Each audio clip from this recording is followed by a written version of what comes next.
Welcome back, friends. Summertime is in full bloom here in Richmond, which means more daylight for more projects. In this series, we'll be working on my brother-in-law's car, which is due for state inspection soon. So without any further delay, let me introduce Project Aspen. This is a 2007 Chrysler Aspen Limited. It boasts a 5.7 liter V8 Hemi engine with 348 cubic inches of displacement. Chrysler launched the Aspen as their luxury SUV in 2007 and based it on the Dodge Durango platform. Following the Chrysler Dodge Jeep network of dealers merged, the Aspen was discontinued in 2009 and superseded by the Dodge Durango Citadel. The Aspen came standard with all-wheel drive and 3-row seating for 8.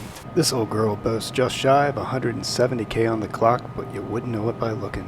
The interior retains its reputation for luxury with a beautiful mix of leather and wood trim. The Aspen was only available in the limited trim package, which included all of the luxury amenities of its time. This old gal needs some work, so let's take a look at what the issues are. First up, we have the fog lights. While these are operational, they're faded and cracked and are due for replacing. Next up, we have a sunroof leak. The major issue is the sunroof appears to be leaking. This will likely require that we have to drop the entire headliner and blow out the sunroof drains. Next up, the side view mirror control appears to have given out.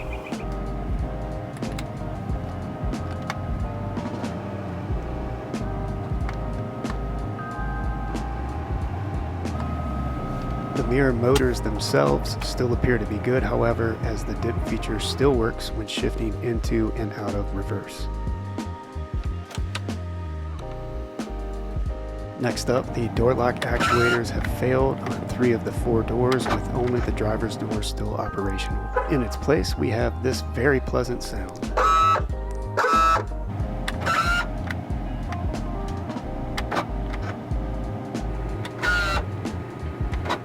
Of note, I'm still able to manually unlock the door from inside. Next up, the heated seat feature is not working for either the passenger or the driver's seat.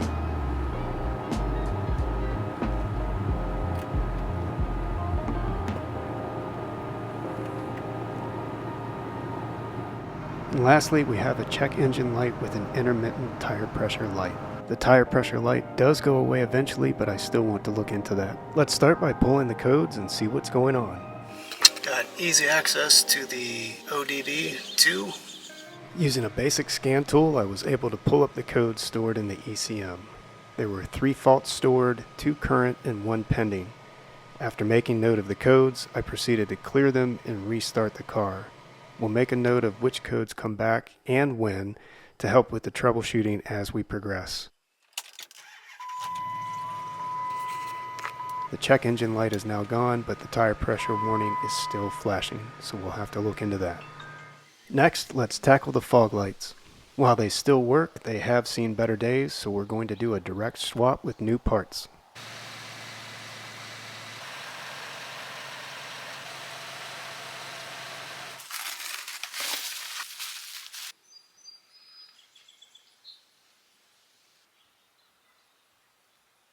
So after doing some research, it turns out that we will have to get behind the bumper, and that this screw on top is actually just for adjustment of the beam. So we actually need to get behind the bumper, and there will be 2 T20s.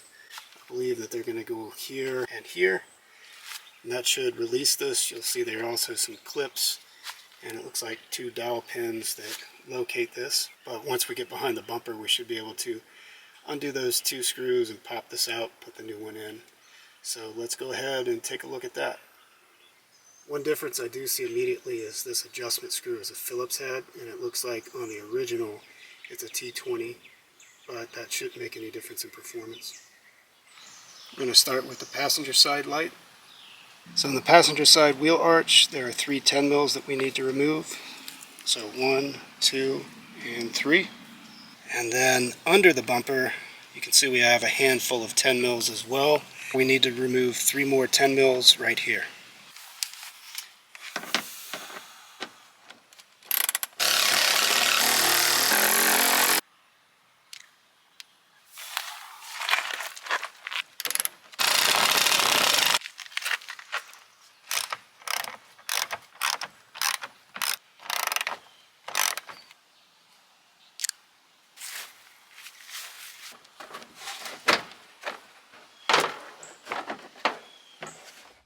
While the access is a little tight, here we can clearly see the two T20s that hold this light in place, and also the electrical connector that we'll need to disconnect.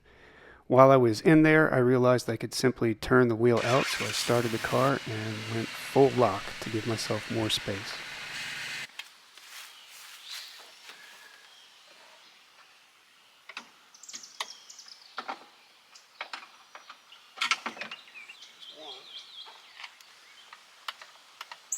There's two.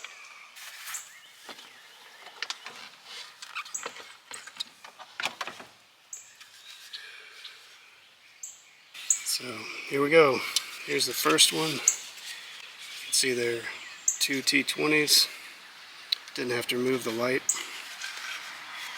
This adjustment screw is completely missing. This lens is cracked.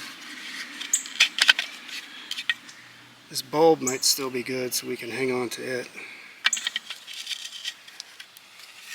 Alright, let's get the new one. Here's the old and the new side by side for comparison.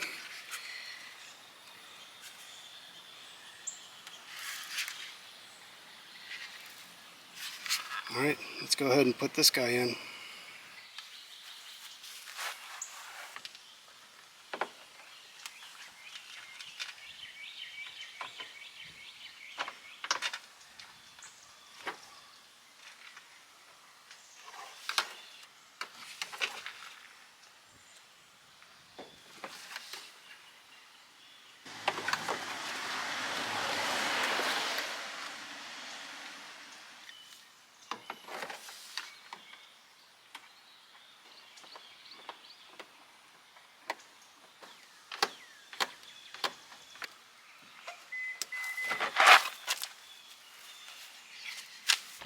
Let's ensure the lights work before we go any further. Lights on, fog lights.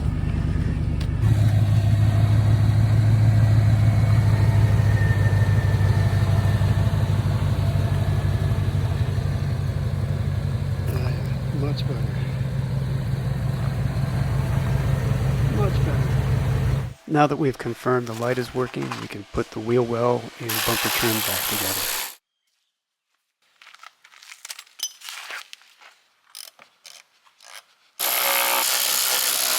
Alright, now that we've seen how it's done, I'm going to knock out this one off camera and then we'll circle back at the end. The driver's side went without issue, and now both fog lights look brand new.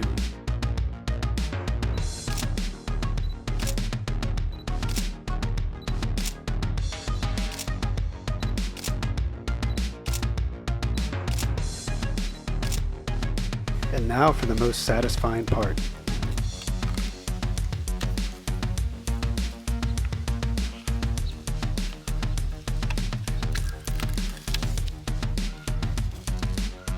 And that is the fog lights done. Friends, that will do it for today, but we'll start to research the leaking headliner for the next episode.